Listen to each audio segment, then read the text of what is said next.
Welcome to the Dealing with Goliath podcast. The mission of Dealing with Goliath is to sharpen the psychological edge in negotiation and high-impact conversations for business leaders with skin in the game who want to be more effective under pressure, uncover hidden value, and increase profitability. With expert guests across the business spectrum, we deliver gems of wisdom, delving into their methods, their thinking and approach to business life and to problem solving. This is the Grande Cup of Insight, a long-form podcast interview where we take the time to delve a little bit deeper into our guests' experiences, stories, and to get those priceless nuggets. I'm your host, Al McBride, and my guest today is Joseph McGuire. Having taught the ancient Chinese tradition of Mien Shiang, or face reading, to healthcare professionals in Germany and Ireland since 1985, Joseph brought it into the business world in Ireland in 2015 as a profiling and communication tool with particular emphasis on senior level interviews, negotiations, and enhanced communication skills training for teams including sales. He also works with both individuals and couples on communication skills for exceptional relationships, both professional and personal. He is the author of Face Facts, The Art of Reading Your Clients and Prospects for Sales, Negotiation and Recruitment. So Joseph, welcome. Great to have you on the show. Good morning, Alistair. Delighted to be here. Thank you for having me. Well, it's a fascinating field. It's absolutely fascinating. Give some of the listeners just a feel, an outline, an overview, if you will, of what this whole art of reading clients is all about. Okay, the basic system is as you mentioned, it's the ancient Chinese tradition of Mien Shiang, and I think I'm reasonably approximate with the pronunciation. Hopefully I haven't offended your Chinese listeners, which is always possible. Well, I get an email or two if you do, but I'm sure it'll be friendly. Yeah, okay. But the understanding is that our static facial features reveal a huge amount of information about our personality, behavior style, communication patterns, both in terms of how we receive, absorb, and process information, and then how we communicate externally, stress triggers and responses, family influences in terms of relationship with mother, father, etc. So genetic patterns, as well as our emotional responses to life. They tell a lot about how we will progress through a given project or undertaking. Our thinking style, whether we're likely to be more linear, whether we're likely to be more creative, or some kind of a mix between, and a good deal more besides. Wow, that there's a lot going on there. Now, yes. You've been working with healthcare professionals, as I said, since '85. In the last 5 years, you've gone, particularly in Ireland, into working with businesses. That must be a huge change. Or was it much the same? Because we talked about this in a previous conversation about when you come into businesses. I'm sure there must be some people very open-minded, but there'll be a lot of ready skeptics. So talk us through that. How do you feel those skeptics? How do you win them over? I love working with skeptics. They're the most fun, to be perfectly honest. So typically, like one particular conversation really jumps out, and it was a chap I met at a networking meeting, and we arranged to meet for a coffee. And when I told him what I did, he sat back in his chair, folded his arms, and looked at me and said, "Yeah, right." So to me, that was a perfect invitation, perfect opening. So I said, okay, take out your phone, show me a photo on your phone of somebody you know well that I couldn't possibly know, and I'll tell you about them. And I did that, and he said, oh, okay, yeah, that's one of the most difficult clients I've ever had, and you've just summed them up in 2 minutes. And then he showed me a photo of his business partner. So I described her. And then as a consequence of that, she actually sent me a photo of somebody. And again, there was no information beyond the photo. So I sent her back a couple of paragraphs, and then they invited me to their company Christmas party, and I got to meet her. And she said, again, that's the most challenging client I've ever had. Wow. And it took me 6 months to get through, and you summed them up in 2 paragraphs. So that just opened doors, and that typically is how business comes from skeptics.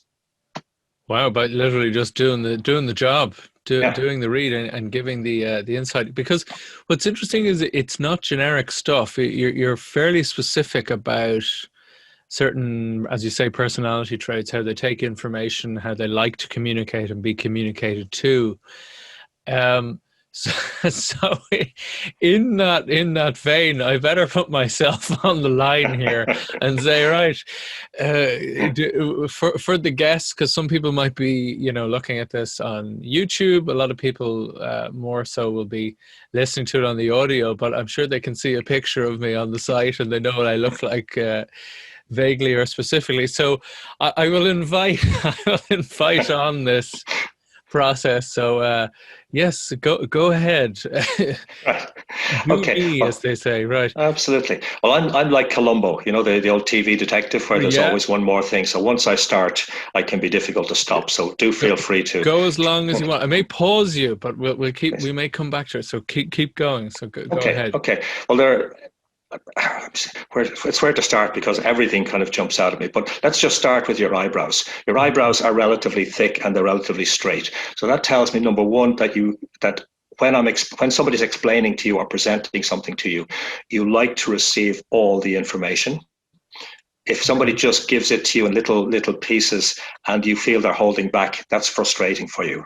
So you like to receive all or a significant part of the information. You like it presented in quite a linear fashion, because it needs to make logical sense to you. But then once you have the information, you then go off and you have to think about it. And okay, what can I do with that? How can I use it? Because you're not just a logical thinker. You like to take what's being given and see how you can adapt it and develop something else from it. Because particularly where your work is concerned, you are quite creative and you are a creative problem solver. And that's something innate within you that you would find yourself going into situations where people have been, shall we say, tangling or being challenged with problems or issues for quite some time, and you will just look at them. You will just look at it briefly. You'll get the essence of it, and you say, "Oh, have you ever thought of?" And they'll look at you. Where did that come from? And you have that capacity, and I can see it in your features, but it's hard to actually explain it. But you have the capacity to. It's almost like you're shining a laser on something that they've been and where they've been in the fog, and Right. and you can do that. You can do that very very quickly. But it does require you being calm and relaxed going in. If you are going in stressed, it's harder for you to do it. But the more calm and clear and prepared you are in terms of your inner state, as it were, the easier it is for you to do that, and the more effectively you'll do it. You're also somebody then who's going to be naturally expressive. You are no shrinking violet by any means. That's very very clear. Now you've also got. I know I'm jumping from one thing to the next because there's just so much information in your face here. But you also have perfectionist tendencies, and one of your challenges is not to over prepare and not to over analyze because you can spend too much time up here. Well, yeah, very interesting, very interesting. What else are you seeing? So I mean, I don't know what point we want to get the feedback loop going, but this is very interesting. And feel free to mention what I know you're reading Sure. the whole lot and you're Mhm. taking in the whole thing, and in that way that explaining it to people completely unfamiliar is actually probably more difficult than Absolutely. explaining it to people who know what you're talking about. Yeah. But even if you can pick out a few things that you're reading, just so people know Sure. that you're not just that's not all from the Oh, yes. eyebrows or Oh, anything, absolutely. Yes. right? Yes. Well, just to refer back to your eyebrows are relatively thick. So when somebody has thick eyebrows like that, it tells you that they like to receive all the information. They Okay, absorb they absorb information, and it's important to them to know that somebody is giving them all the information they require. And that would apply because your eyebrows are thick, both eyebrows. That would apply both in a business situation, but also in a personal relationship. That you need to know that people are, even to feel that people are being upfront and giving you all you really need. You then have the fact that the eyebrows are relatively straight, which tells you that essentially it's important to you to receive the information in a linear, logical fashion. But Okay. then your forehead is relatively vertical in the sort of the main body of the forehead, as it were. So that Right. tells me that then analysis is very important. I didn't mention analysis, but analysis is very important to you. But then you go beyond analysis. Once you've defined a structure and made sense of it, made sense of the information for yourself, then your hairline at the top is the hair. Well, obviously I don't have a hairline, but at the top of the forehead here, there's the rounded piece, which tells me that problem solving is something innate within you. But also your hairline at the right side, which is the right side of the person's face, is the public side. The left side is the private side. So the right side is more expansive than the left. So it tells me, particularly in your business life, in your professional life, you creative thinking and use of your imagination and finding creative solutions is really important to you. But it's not just important to you in terms of a value. It's something that comes very naturally to you. Right. And if you were in a business situation where people told you this is the way we do it and this is the way we've always done it and this is the way we're going to do it, no, that just No interest. does not work for you. Absolutely not. Yeah. Correct. Very interesting. Very interesting stuff. I mean, it sounded like you were pretty much referring with no knowledge of my Colby score. If people know the Colby inventory, that was pretty much how you described how I work. Yeah, that it's little things like I'll give you an example, not to be over confirming everything, but for some reason I never liked mind mapping. I just write things out. Yet then when I have the thing, as you said, when I've taken it in, I can then be hyper diverse with it and make connections with it, as you said, that a lot of people probably won't see. And yeah, absolutely. If I can't make something my own, and it's one of the things I realized a long time ago. I can never learn scripts, as why I would always be a rubbish actor, particularly Shakespeare, because I can never learn scripts. I always remember the meaning of what people say rather than, sorry, at least the meaning that I interpret of what people say. Yes. But not the exact wording is often more difficult. So it's very interesting indeed. And yeah, creative problem solving I get a big kick out of, absolutely. And on that note, when you work with clients and you've worked with many people in different industries, and a lot of them, as you can imagine, are quite skeptical, or at least even if they're very quietly skeptical to begin with, some are quite confrontationally so, but others maybe are a bit quieter and, okay, let's see what this guy can do. Where do you get a kick out of the whole process? Is it proving that you are right? Is it seeing them apply it? Like, what is it that really gives you great energy and gives you a great buzz from the whole thing? Yeah, I'm not overly concerned with being proven right, to be perfectly honest with you, because God knows I've been wrong so often in my life anyway, and I'm open to making mistakes and learning. Sure. It's more seeing their eyes light up at the recognition. Oh, so that's what that is. And that's why I've had an issue with that person. That's why, that's where I've fallen short. And that's how I can change it. So it's seeing the light bulbs go off for them.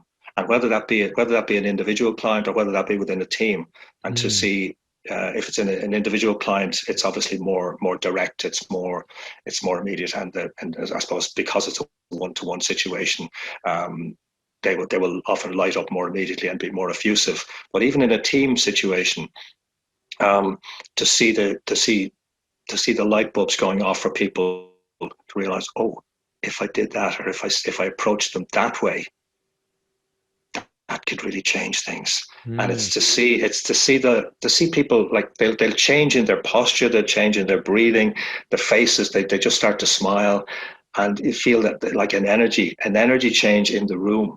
And that's the lovely thing, because it's really, my essential objective is to leave people feeling better about themselves for having met me. Right. It's a That's good, that's good that's that's objective. really Yeah. it. Yeah.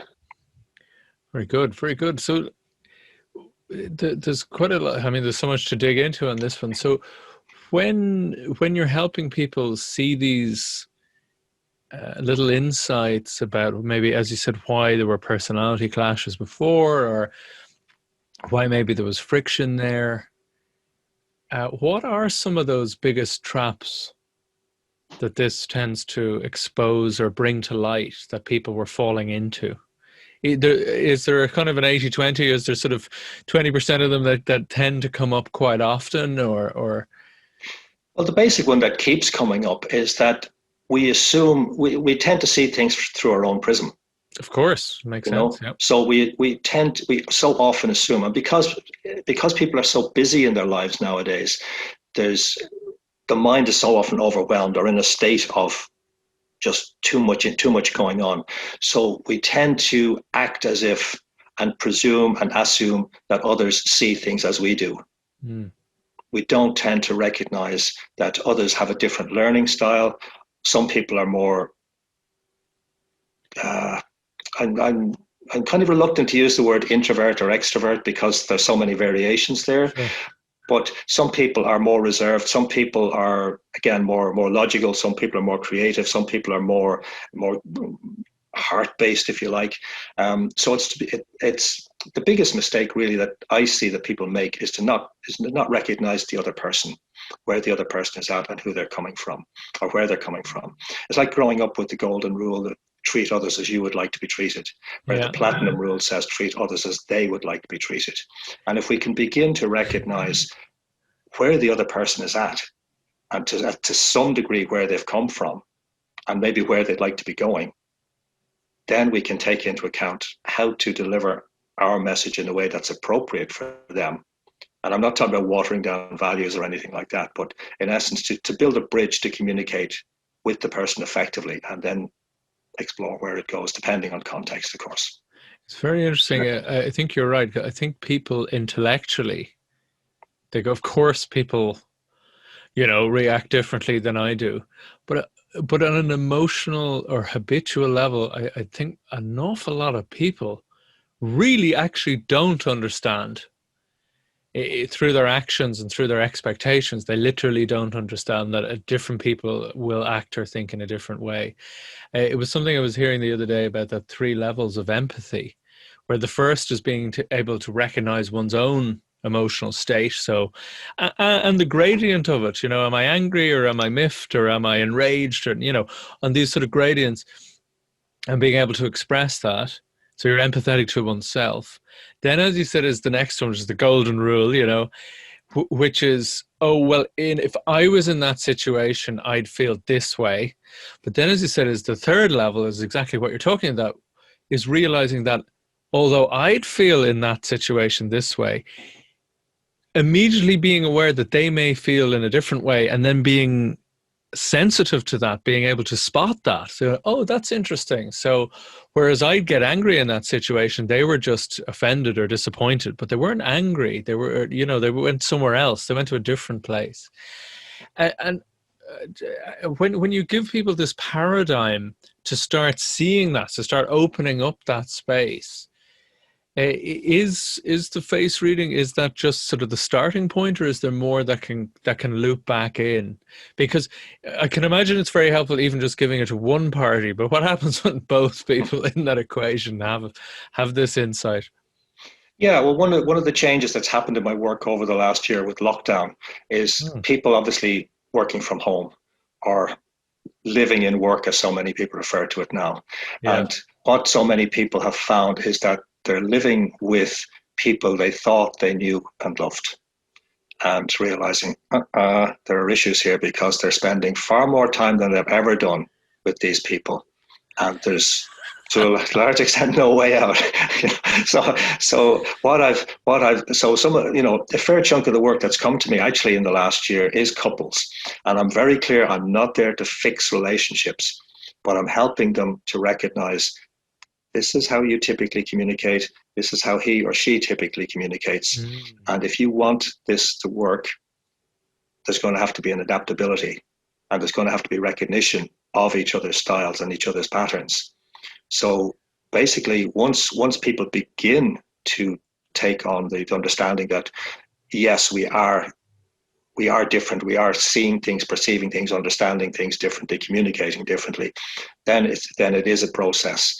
So I will usually take them through a program where, and I in a previous conversation, I think I mentioned I'm a magpie, in that I will take things from anywhere that works. So I've engaged over so many years with friends and colleagues who've been master NLP practitioners, psychologists, psychoanalysts, what have you, because I've tended to gravitate towards those kind of people, and we have the most amazing conversations. Probably very boring to a lot of other people, but to us they're just so stimulating because we just go in there. So I've taken a lot of ideas and techniques and approaches from a lot of other areas as well, and I will bring those in and look to use them in the most appropriate way for the individual couple or team I'm working with, so that it really helps them to recognize that they've limited themselves in terms of how they're seeing things, and that then there's so much greater opportunity by recognizing the limitation and accepting it, and realizing that it's them who've limited themselves. It's not life has limited them. It's not other people have limited them, which is so often the perception as well.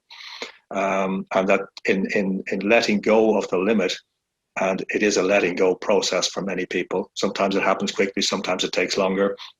But in letting go of that limit, they open themselves to far greater opportunity than they've been able to see before, in terms of so often the immediate relationship, but also other relationships and the relationship with themselves.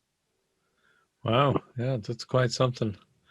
That is quite something. I mean, and it's very interesting when you're talking about working with couples, because couples, one would imagine, the objective is to strengthen that relationship, which already has a strong basis, at least over time. Equally, when you go in and work with a team, that at the very least that they know they're roughly on the same trajectory as the business, hopefully. Talk to me for a little moment then about negotiation, because you mentioned negotiation, and for me it's always this extension of similar principles of communication, but where by definition it's a lot easier to walk away in a lot of negotiation situations. And it's that classic thing where both parties, like 80-90% of negotiators, always say they'd love more trust, but unfortunately they go straight to defensive positions far sooner than it may be other more business or social situations, whereas negotiations a lot more at the online or on the line, so they retract into these defensive postures. So I'm just fascinated as to how you help them get out of it. Is it just the same, or is there more at work there with people in negotiation? Yeah, obviously it's different over the last year, where people aren't meeting face to face, and that's something that's come up. I've heard it from clients, but also it's something I came across in a Harvard Business Review report, where it's saying that 80% of the executives they surveyed said that they were having great difficulty building trust online, because they weren't meeting face to face. They weren't seeing all the typical body language and posture, etc., that they would normally see. So it is a real challenge. One of the things I typically advise people going into negotiation is to enter the negotiation with a smile. It's very underrated. People don't tend to realize the power of a smile in creating an atmosphere where we can begin to establish trust. It's not enough in itself to establish trust, but it's a beginning, because we are hardwired to recognize, to perceive a smile as being non-threatening. And if we don't feel threatened, it's easier for us to take a breath and just settle down a little bit. So it can diffuse at least some degree of that adversarial dimension. Absolutely. And then there's the willingness. Then there's the willing, and like you can't separate the non-verbal from the verbal when it comes to negotiation. That's abundantly clear. But rather than going into adversarial mode, that willingness to be curious, the willingness to explore, and a desire to, how can I put it? A desire to achieve, rather than this going in with a fixed limit and this is all that's possible, and we're not going below this and we're not going above that, which so often happens. To recognize that there may be other opportunities beyond what's immediately apparent on the table, and to be willing to bring your sense of curiosity. But what if? And to ask those questions, and to be relaxed enough within oneself, because so often when people go in with that adversarial mentality, they're so tense within themselves. They're carrying so much stress within themselves, which is not helping them physiologically, mentally, emotionally, or any other way. But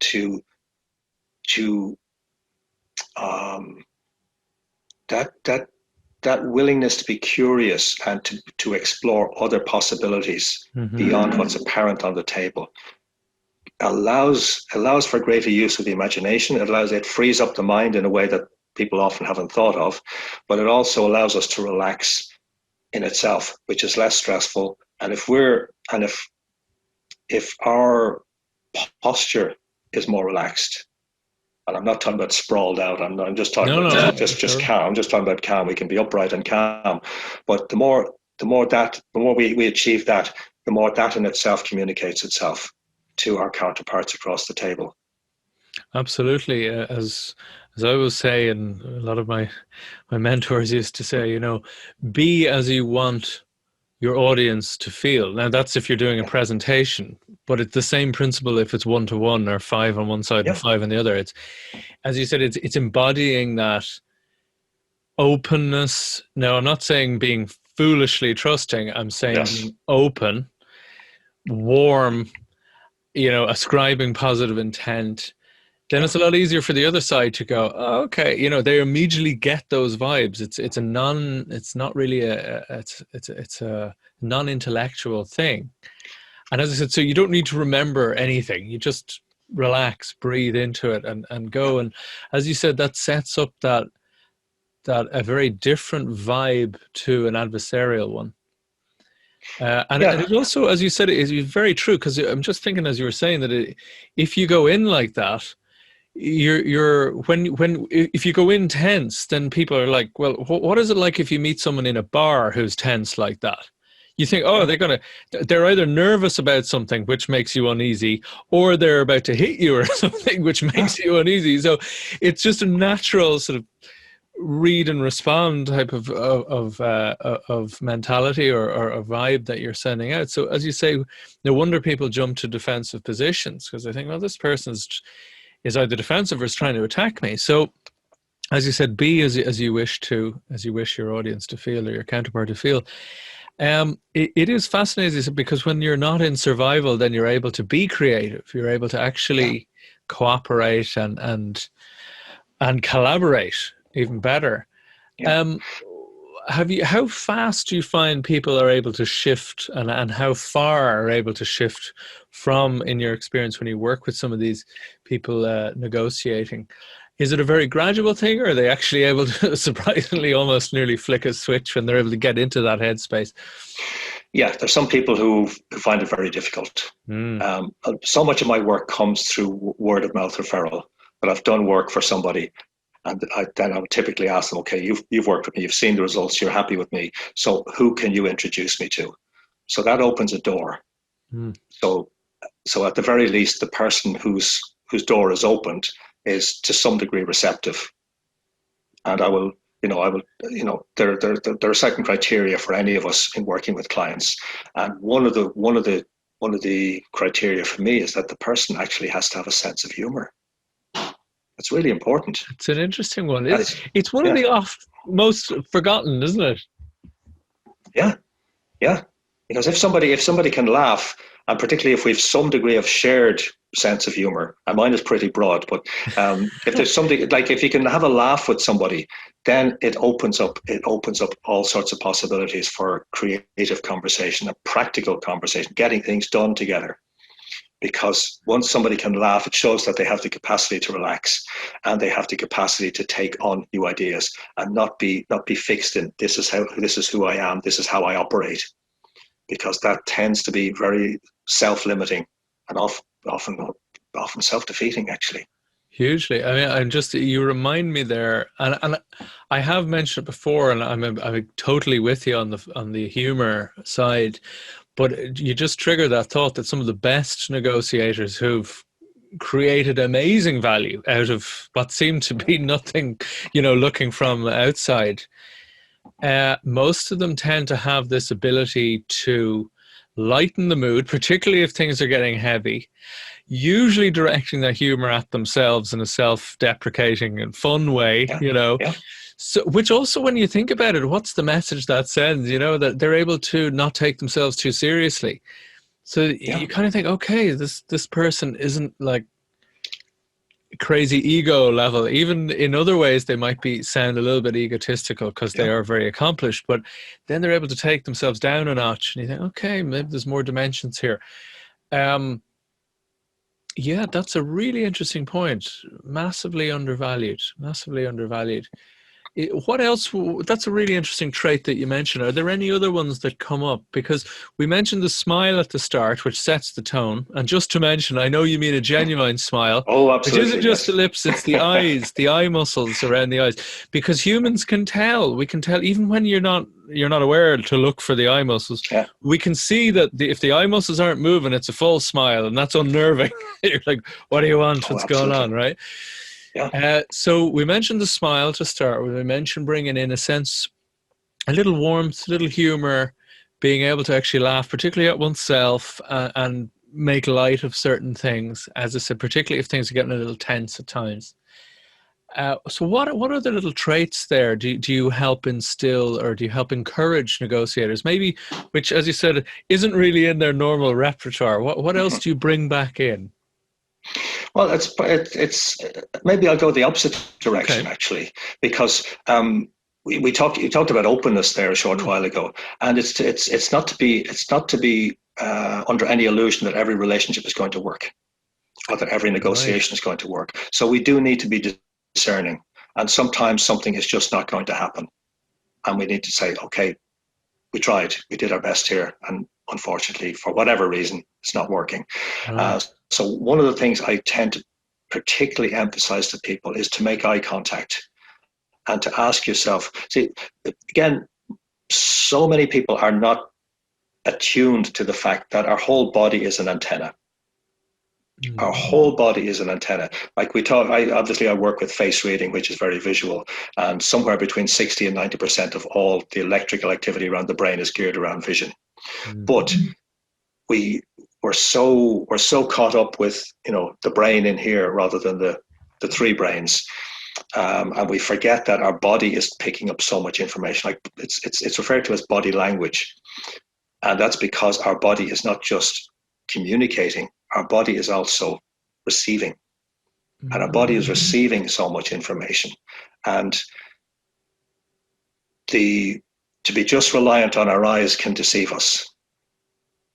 To be just reliant on the wording and understanding the logic, etc., of the wording can be very seductive, and we can be led down a false path as well. But if we're paying attention to the body and what signals our body is giving us, and again, that does require inner preparation. It's not something we just walk into a room and suddenly we're all attuned, but it does require training and preparation. And then once we've got that, then I particularly pay attention to eye contact and what message are the eyes giving. And there are three basic possibilities. The three basic possibilities either are the eyes are warm, the eyes are neutral, or the eyes are cold. And if the eyes are warm and genuinely warm, and we will feel it as much as see it, then it tells us this is somebody who's amenable to at least the possibility of doing business. If the eyes are neutral, then they're not sure. So that's where it's important to demonstrate that we are trustworthy and that we are authentic. Whereas if the eyes are cold, they're there for themselves and they do not give a damn about us. So we need to be very clear about That's where we do not overly sell ourselves or be too open and leave ourselves in a position of weakness. So that's where we need to be very discerning. But the eyes reveal so much. Exactly. The as I said, the emotional expression is harder to fake Yeah. in that way. And again, talking to some of the skeptics that might be listening to this, we as a human tribes communicated for literally millions of years before we had language. Yeah. And it was all through gesture and all through, it's why our faces are so expressive, so that we can display emotions to the other people, Yeah. So it's hardly a surprise that we're still able to somewhat intuitively interpret things. Now, it's not exactly one thing means exactly this, because if you ask anyone, cross your arms, you say, what does this mean? People will go, oh, you're closed off. Other people, no, you're resigned to something. You're certain. Other people will say, oh, maybe you're cold. And all of you may or may not be right, but there's sort of a vague overlap of an area. And it's the same with, as you said, when you're taking in as an antenna the signals being sent from the other side. It's a very interesting point that sometimes you get a vibe that this person is quite closed off, as I said, or even this person's out to get me, which may actually, sometimes they are out to get you. Oh, yeah. You're not being too paranoid, right? Yeah. It's a very interesting observation. As you said, it's a realist observation, really. It's not all teaching the world to sing here. It's like sometimes people are actually out to screw you over. They're out to get you. Absolutely. Or other people, you're just not a fit, and that's okay too. Yeah. So as I said, what sort of advice would you give to some people in setting themselves up to make a better agreement? We talked about entering with a smile. We talked about appreciating that everything mightn't work out. Is there anything else that you'd say to some of your clients to set them up?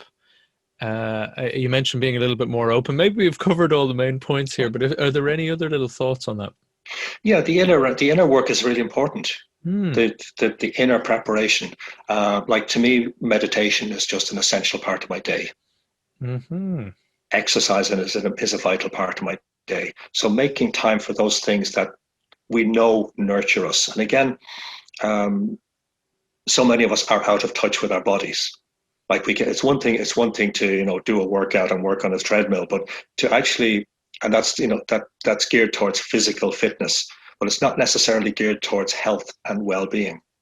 And there are distinctions between those areas. Yeah, do you want to just clarify on that one for a few people? Because they might be thinking, I go to the gym, I do, my cross training or whatever, 3 times a week and these sort of things. But as you said, there's a very much a different awareness going on there. So just clarify for another moment there on that. Absolutely. Yeah. Well, again, my background is from the traditional Oriental perspective, and in terms of because that was my training as a therapist initially, and the understanding is that the mind and the body are one inseparable unit, and that's being verified increasingly with neuroscience, epigenetics, etc. So there's one thing. It's one thing to be fit externally in terms of having the musculature, having the 6-pack, being able to run a marathon or whatever it is. But it's another thing to be well within oneself, and to have that deep sense of contentment, to have a deep sense of ease, relaxation, creativity, mental alertness, all of those alongside that state of physical fitness. And for so many people, they're physically fit, but they're not necessarily healthy. Okay. That's something I've noticed so often over so many years. So the more we blend those areas, the more we recognize that they complement each other, and the more they strengthen us when we're nurturing all of those areas. And like, for me, meditation is essential, as I said. For other people, it may be just doing something creative that takes them away from all the thinking. And again, it's not for me to say what's creative for one person as opposed to another, but to take them away, and they're just in that realm of imagination, creativity, where time doesn't exist, etc. That's part for me of the inner preparation. So the more we do that, the more clear we can be. And assuming we're obviously not discounting the thing of doing our due diligence going into a meeting, etc. Obviously, that's right, yeah. that's really important. But assuming we have that mix right, and it's never finished. It's always a dynamic process. But assuming we're doing that and paying attention to it, the more relaxed we are, the more calm we are, the more alert we are going into a meeting.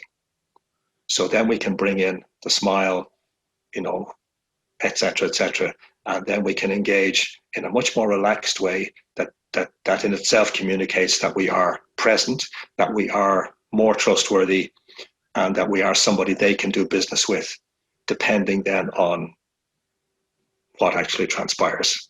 It's very interesting. Yeah, I mean, I'm a huge fan of meditation, mindfulness, depending on what you want to call it or what version one does of it. Yeah. But as I said, I often notice the days that I don't do it compared to when I do.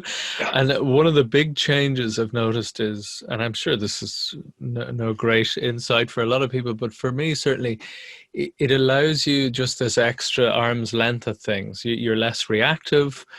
And when things pop up, and this has been shown in studies that I've read, that people are literally less reactive to sudden noises going off. I mean, talk about literally things exploding in your face. You're just less, you're more in your own space. You're more able to then, if you think about that then in a negotiation or important communication, whether it was with a client or a prospect or your team or whatever, or your spouse, it means that you're not just going to jump on what your emotional, reactive self, often which is primed for danger, right? We'll find a tiny bit of evidence and go, oh, and maybe overreact or react in a less appropriate, less optimal way. Whereas, as you say, when you've done that exercise to de-stress and you're in a healthy way, you're a more, you mentioned, I think, more connected, more harmonious with yourself, then it's a lot easier. You're not, it sounds like, when you're doing these things right, when you're going into that meeting, then you're less needing to become, less needing to do these actions like, must remember to smile. No, you just smile. Yes, yeah. I Yeah. must remember to be open and warm and inviting, and it's like no. You just do that. You just be that and do that, and then they feel that, and because you feel it. It's not rocket science. So it's a very interesting point. It's a very interesting point. Just on that, then, what are some? Just tell us some of those on your journey and your career trajectory. What are some of those bigger struggles that you've encountered, and how you came through them or overcame them? Okay, wow. Where do you start? Where do you start? Okay, I've never really had a career trajectory as such. Things have kind of developed by osmosis. I grew up. I didn't have a shred of confidence, so it's been an ongoing journey to learn.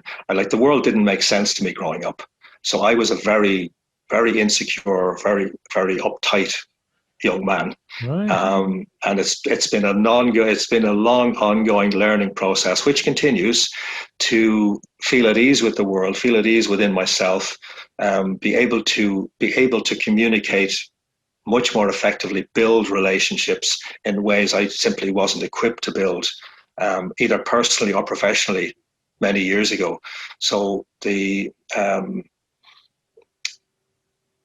more I've learned, the more I've learned to relax, the more I've established better quality relationships, the more I've been able to bring out my skills more effectively, the more I found people opening up to me on, again, a personal and a professional level, because one of the things I've learned is that I did have from very early on is that I was a good listener.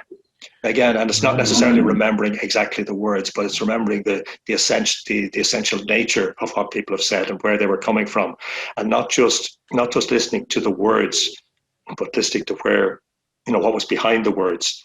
Right. So what I've found is that the more I've relaxed within myself, even in business conversations, the more people have opened up to me about other life stuff. So I've been able to establish a greater depth of relationship, a greater depth of connection, a greater quality of trust within so many relationships now that I simply wasn't equipped to do many years ago.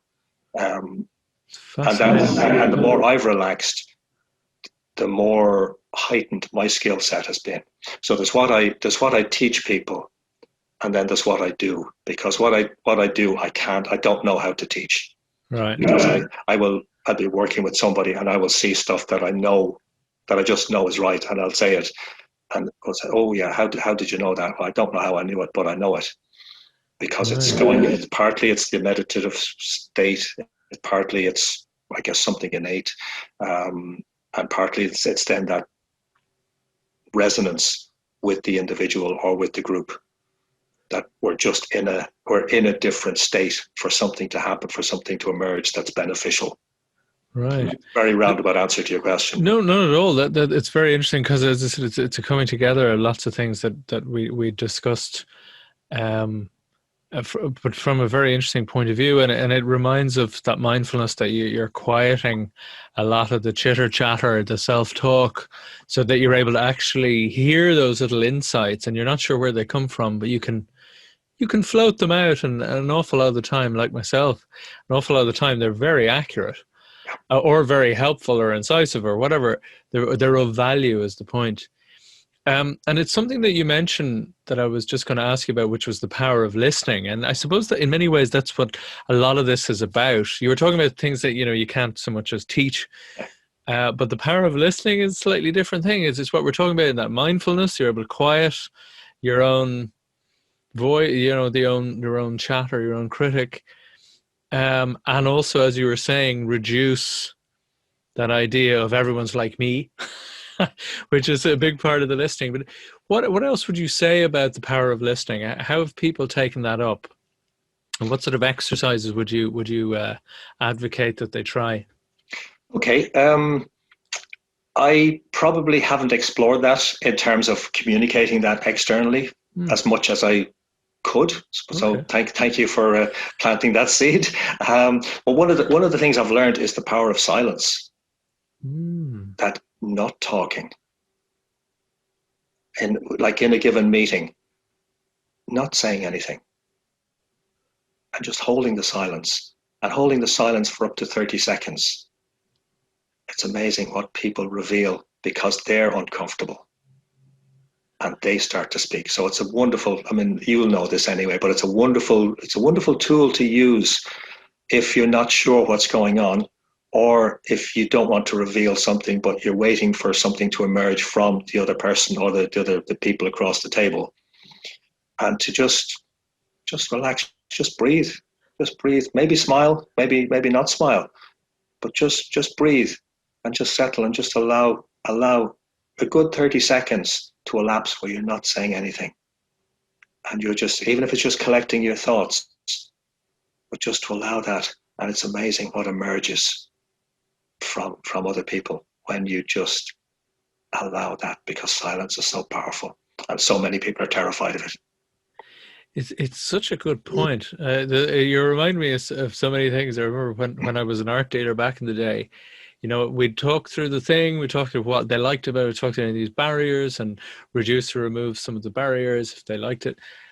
But then at a certain point, as you said, it's literally just shutting the hell up. And and invariably then they'd just be thinking, and then, 4 times out of 5, 9 out of 10, they'd say, yeah, I'll take it, And it's just, I mean, that's in a business context, but you reminded me quite a few good friends were able to just have that. We don't need to fill the air every moment. And it is remarkable the amount of times where it could be 20 seconds, it could be 3 minutes that would be quiet. But then the minute one of us is about to speak, we go, we both kind of have an awful lot to say about something coming back to each other. It's an interesting thing. And I know in negotiation, it's a fascinating one, because some personality types take silence of the other side as an invitation to keep speaking, which is great, because then you're sitting there and you're just getting more and more information and insights, But as you said, others think it's a thing of criticism, that they're judging you. Oh, absolutely. Yes. Yes. And it is again, it's that thing of being attuned to recognize when it's appropriate so that it's not perceived as a threat. Exactly. Unless you want to use it that way as part of your strategy. It wouldn't be my particular approach, but I know people do it. And Yeah, sometimes it's appropriate. it's an extension of, having them, change their offer without you having to counter offer. Just Yeah. saying, even just quiet and then saying something like, can you need to do better on this, or can you do better on this if you want to be a bit warmer. Yeah. Yeah, it's a strategy. It depends on your personality and the other side of the context and everything, but it's certainly something there. Very interesting stuff. Well, on that note, we shall pause the conversation there until we talk again, Joseph, I think. Thank you so much for talking with us today. Alistair, absolute pleasure. Thoroughly enjoyed and loved the fact that the questions can just kind of come from anywhere and flow in any direction, and at the same time, a lovely focus. It's how I roll. Thanks very much. So if people wanted to learn more about you or reach out to you, how is the best way to do that? Visit you on LinkedIn. The link will be below. And your website. Yeah. Tell us a little bit about that. Okay, LinkedIn is the best way to contact me or to connect with me. The website is very much in transition, and it will be in transition for the next probably few months, because there's a lot of stuff I just want to change on it. But there are quite a few practical blog articles on it which would give people insight into different visual cues. Again, I haven't written a blog piece in a long time, but there's a bit of a backlog there that can provide people with some information that is of practical use. But LinkedIn is the best way to connect with me. Very good. And I have your book here, Face Facts. It's a very concise read, no filler. I enjoyed it. Very interesting stuff. If people want a copy of the Face Facts, how can they do that? Again, the best bet at the moment is to contact me on LinkedIn, because unfortunately that page has gone down on my website. No problem. And it's in the process of being fixed. But if they contact me on LinkedIn, we can take it from there. Outstanding stuff. So LinkedIn is the key and hub, the easiest way to get in touch with you. Yeah. Excellent stuff. Well, thank you very much, Joseph. Cheers for that. Thank you, also. Thank you so much. Talk to you soon. Bye-bye. Bye.